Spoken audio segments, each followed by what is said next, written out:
Hi, it's Ra, Rishi Kavi Raghudas from Star Presence Astrology, here to give the astrological forecast for Thursday, April 30th, 2026.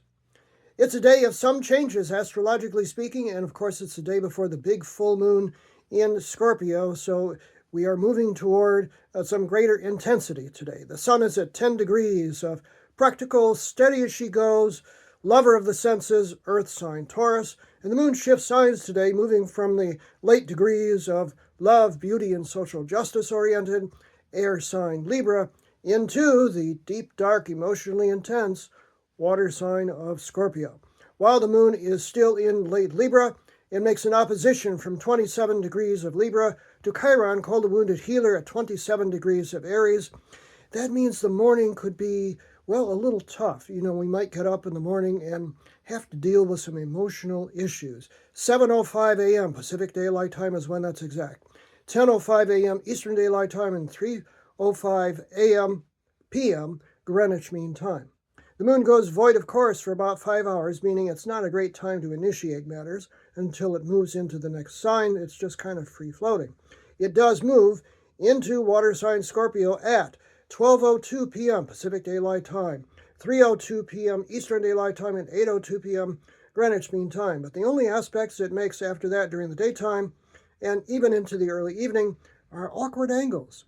The 150-degree inconjunct that I call the adapt, adjust, accommodate angle, and it's to two planets which could be a little troublesome in this angle. The first from 0 degrees of Scorpio, an awkward inconjunct to Uranus, the planet of sudden change and often chaos, freedom from the known, as Krishnamurti liked to say, at 0 degrees of Gemini, which is kind of expect the unexpected kind of an energy. 12:33 p.m. Pacific Daylight Time is when that's exact. 3:33 p.m. Eastern Daylight Time and 8:33 p.m. Greenwich Mean Time. 6 more hours go by before the moon makes a second inconjunct from 3 degrees of Scorpio to Neptune, the planet of dreams and visions, creativity and spirituality on the higher side of things, but also illusion, delusion, and confusion on the lower end of things. And this, remember, is an awkward angle. 6:26 p.m. Pacific Daylight Time, 9:26 p.m. Eastern Daylight Time, and what that would be 2:26 a.m. Greenwich Mean Time. Very late in the evening, beginning the overnight hours, the moon makes a hard 90-degree square to Pluto, the lord of concentrated power, from 5 degrees of Scorpio to Pluto at 5 degrees of Aquarius. Not a lot of fun. Power issues could come into play here, and if it's not, to your liking, this could be a very difficult energy. Maybe go to bed beforehand and avoid these issues. 10:51 p.m. Pacific Daylight Time, 1:51 a.m. Eastern Daylight Time, and 6:51 a.m.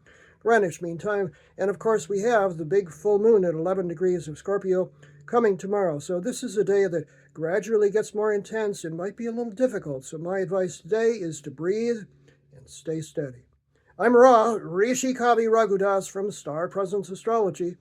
Now, if you'd like to have a personal reading with me, please book it on my website, starpresence.net, STARPRESENCE, and please do it now because I'm about to raise my prices. Remember, from the very moment that you're born, you've got star presence. Enjoy today, hey, no matter what.